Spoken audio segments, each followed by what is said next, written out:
Lisa is a timid and shy 16-year-old. In the opening scene, she is running down a hill in the middle of the woods. Her clothes are torn, and her face is covered in injuries. Suddenly, she trips on a stair and falls several feet below. With her remaining strength, she begs someone for help and falls unconscious. In the following scene, Lisa is in the hospital. The severity of her injuries is clearly visible in broad daylight. Fortunately, a bypasser found her in the woods and brought her to the hospital. Outside, two police officers are discussing the case. Judging by the previous bullying reports, the cops are sure that Lisa was bullied by the girls of her school. But before advancing the case, they will have to get an official statement from Lisa. They have also tried to contact Lisa's parents, but it turns out that her mother died a few years ago, and her father is overseas. He is not involved in her life and doesn't care, even if she dies. When she regains consciousness, the head police detective, Mr. Kim, introduces himself.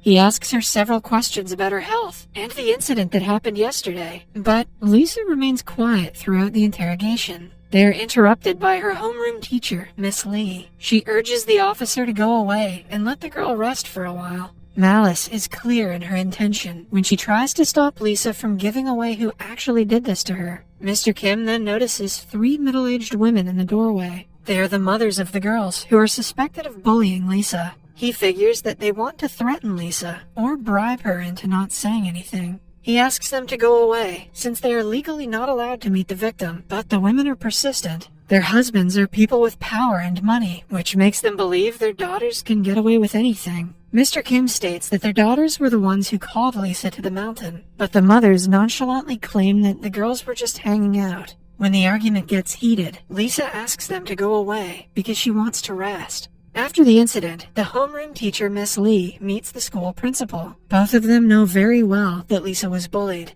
To save the school's reputation, the principal wants Miss Lee to transfer Lisa to another school when she returns. He hides his corruption by pretending to be worried about the bully's future. A few weeks later, Lisa recovers from the injuries and can finally walk around. Mr. Kim has tried to ask her about the incident several times in the past week, but Lisa has yet to break her silence.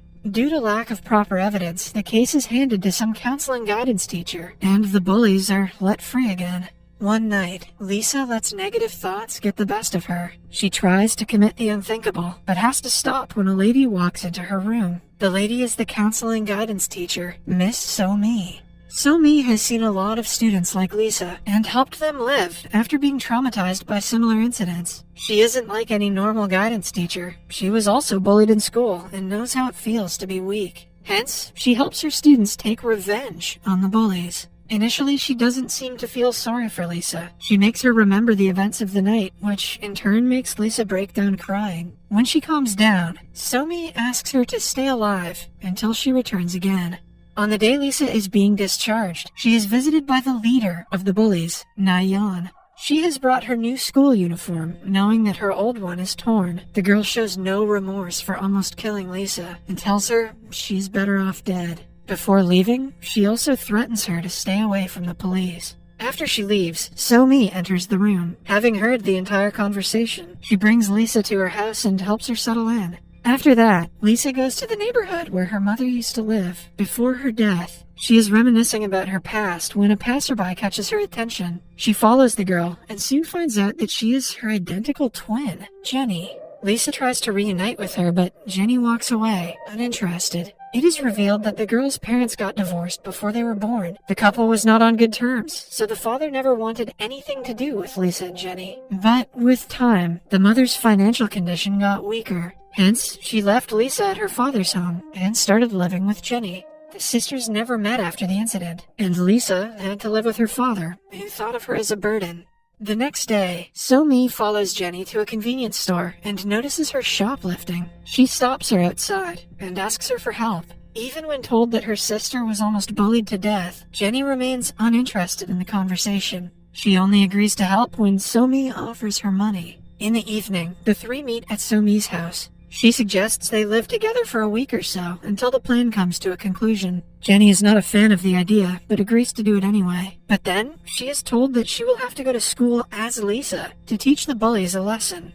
Jenny dropped out of school a year ago. To her, no amount of money is worth going to school again. She refuses to cooperate and storms out of the apartment. A few minutes later, she receives a video in a group chat. The video is of Lisa getting bullied. A group of girls tear her clothes, shove her to the ground, and kick her repeatedly, while a girl with an obnoxious laugh films everything. This makes Jenny so mad that she returns to the apartment and calls Lisa a coward. The video reminds Lisa of the traumatic night and makes her hyperventilate.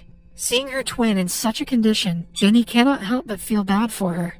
With much determination, she asks Somi where she can find the girl with the obnoxious laugh. The following day, she goes to school as Lisa. Her classmates notice the evident change in her behavior, but no one pays much attention to her. That is, until the group of bullies enters the classroom. The bully, Nayeon, excitedly sits on Jenny's table and calls her cute for returning to school. Because of her laugh, Jenny realizes that Nayeon is the girl in the video, and the one who made everyone else bully Lisa. When the bully starts getting handsy, Jenny slaps her to the ground with a single blow. She then grabs her by the hair and sits on top of her, asking her to laugh again.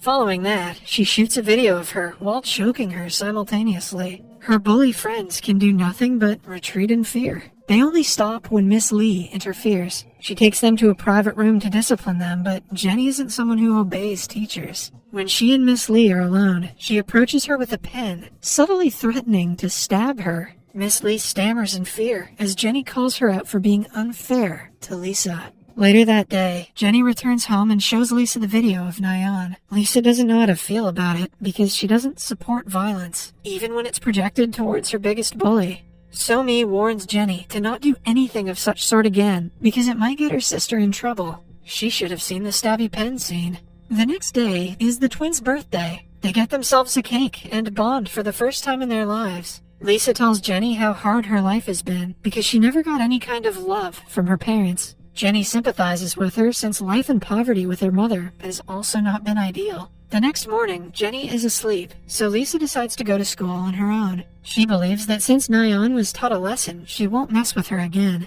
At school, Nayeon's mother is with the principal, discussing a way to transfer Lisa to another school. The woman is afraid that she will try to take revenge on her daughter and wants her gone as soon as possible. A corrupt principal assures her they will take care of the situation. Meanwhile, Lisa overhears their conversation from the doorway and runs to the bathroom in tears. There, she bumps into Nayeon before locking herself inside a stall. Nayeon, who has been wanting to take revenge, dumps a bucket of water on her. Oh snap! Lisa returns home wet and falls to the ground in exhaustion. Somi helps her, while Jenny glows red in anger. She immediately calls Nayeon and asks her to come to the mountain if she doesn't want the video of her beating up Lisa on the internet. Scared to be convicted of bullying, Nayeon does as told. When she reaches the mountain, Jenny hits her on the head and knocks her out. Upon regaining consciousness, she finds her hands and legs tied and her mouth taped. Jenny removes the tape from her mouth and forcefully makes her drink a full bottle of water. Then she brings out another bottle filled with acid. Nayeon cries for her life, which only makes Jenny laugh harder. She pours the acid dangerously close to her face, but promises not to kill her. By now, Nayeon can hardly breathe and is crying hysterically. Jenny unties her legs and tells her to run away if she wants to stay alive. The bully takes the chance, but falls a few meters away. Just then, Lisa arrives at the scene and tries to free Nayeon because she doesn't want any more people to get hurt. Seconds later, Somi follows and is shocked at the scene. She scolds Jenny for losing her temper and calls an ambulance for Nayeon. In the following scene, Jenny is getting interrogated by the police. Since no one actually saw her with the victim, she is only a suspect. Somi arrives and asks the officers to let her go for the time being. The officers decide to wait until Nayeon gains consciousness and lets them go. Outside, Jenny claims that she does not regret her actions in the least and would do it again if she had the chance. A disappointed Somi leaves her alone and returns home. Right after, Nayeon's mother attacks Jenny, calling her names. Jenny smugly mocks the lady and asks her to laugh like her daughter. While arguing, she also slips that what she did was only a payback. The officers realize that she is in fact the culprit. When Mr. Kim calls her by Lisa's name, she lashes out and claims that the Lisa he is looking for is at home. Later, Mr. Kim and his fellow officer are driving back home, but Kim cannot get the thought of Jenny out of his mind. He has also noticed a significant change in her behavior since she was in the hospital. Suspecting that she has a doppelganger, he drives to her house to check. However, on reaching the place, he finds it empty. Just then, he gets a call from the hospital, informing him that Nayeon has gained consciousness. She is blabbering about someone else being on the scene when she was attacked. A flashback shows us that Jenny was alone when Nayeon was lying on the ground in the mountains. In fact, Jenny, Lisa, and So-mi are all the same person. Till now, every time Lisa was talking to either of them, she was only talking to herself. She never had a twin sister. After being bullied, she was so alone and stranded that she fantasized about having someone who cared for her. Soon, the fantasy changed into obsessiveness, and she developed a multiple personality disorder. Meanwhile, So-mi is a guidance officer and the only person who helped Lisa, but she never met Lisa at the hospital. Lisa imagined her being there to tackle loneliness and eventually added her to her personalities. The court finds out what exactly is wrong with Lisa, and she ends up in therapy. She drops out of school and focuses on her mental health. We see a clip of her talking to a therapist about her past trauma in great detail. She has finally healed from it. In the last scene, the real So-mi drops her at the airport. Lisa is flying to a different city to start a new life.